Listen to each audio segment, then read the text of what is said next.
Caesar's house. Thunder and lightning. Enter Caesar in his nightgown.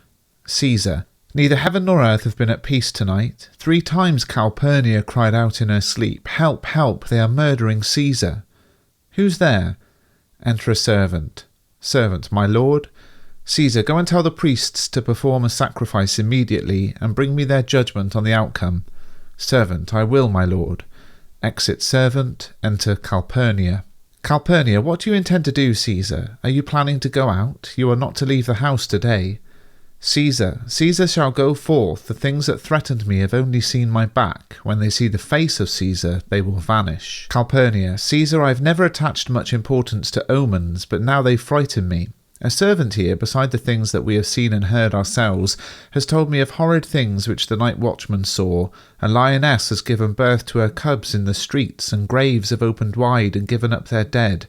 Fierce fiery warriors fought in the clouds, in ranks and squadrons and in regular battle order, until blood drizzled onto the capital. The noise of battle clashed in the air, horses neighed and dying men groaned, and ghosts shrieked and squealed in the streets. O Caesar, these things are outside all normal experience, and they frighten me. Caesar. How can we avoid that which is ordained by the mighty gods to happen? But Caesar will go out today, because these predictions apply to the world in general, just as much as they apply to me. Calpurnia. When beggars die, no comets are seen in the sky. The heavens themselves proclaim the death of princes. Caesar. Cowards die many times before their deaths. The fearless experience death only once. Of all the curious things that I have ever heard, it seems to me that the strangest is that men fear death, given that death, inevitable for us all, will come whenever it wants to. Re-enter servant. What do the priests foretell? Servant. They don't want you to go out today. When they pulled out the vital organs of the sacrificed animal, they found that the beast didn't have a heart. Caesar. The gods are doing this to discover whether I am a coward. Caesar would be a beast without a heart if he were to stay at home today out of fear. No, Caesar shall not stay at home. Danger knows full well that Caesar is made more dangerous than he is. We are like 2 lions born in the same litter on the same day, and I am the older and more terrible, and Caesar shall go out. Calpurnia. Alas, my lord, your wisdom is destroyed by overconfidence. Do not go out today. Say that it is my fear which keeps you in the house, and not your own. We'll send Mark Antony to the Senate house, and he shall say that you are not well today. Let me on my knees persuade you to do this. Caesar. Mark Antony shall say that I am not well, and to please you I will stay at home. Enter Decius Brutus. Here's Decius Brutus, he shall tell them so. Decius Brutus. Hail, Caesar! Good morning, worthy Caesar. I have come to accompany you to the Senate house.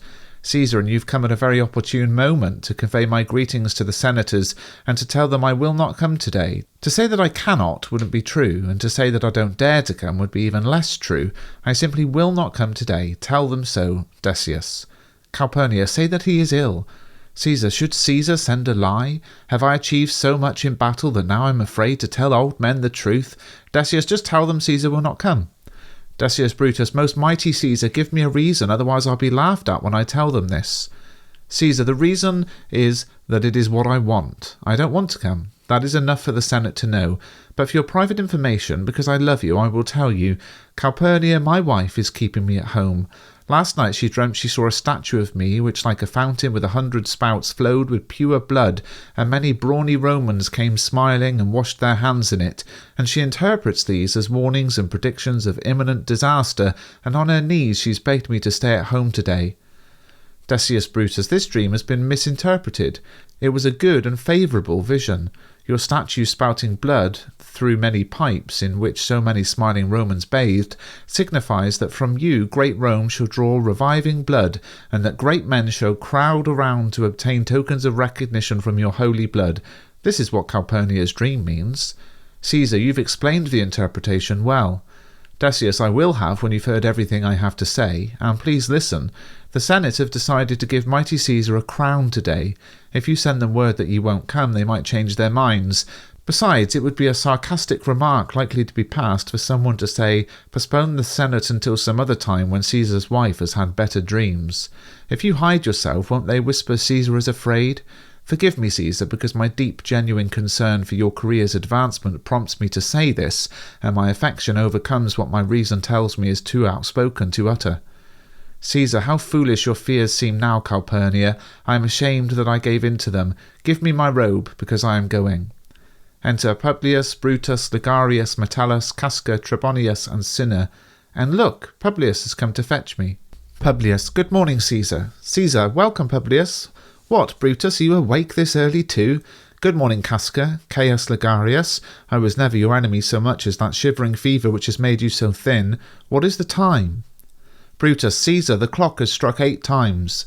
Caesar, thank you for your trouble and courtesy. Enter Antony. Look, Antony, who likes to party the night away, is nevertheless awake. Good morning, Antony. Antony, and to you also, most noble Caesar. Caesar, ask the servants to set out the wine. I am to blame for the delay.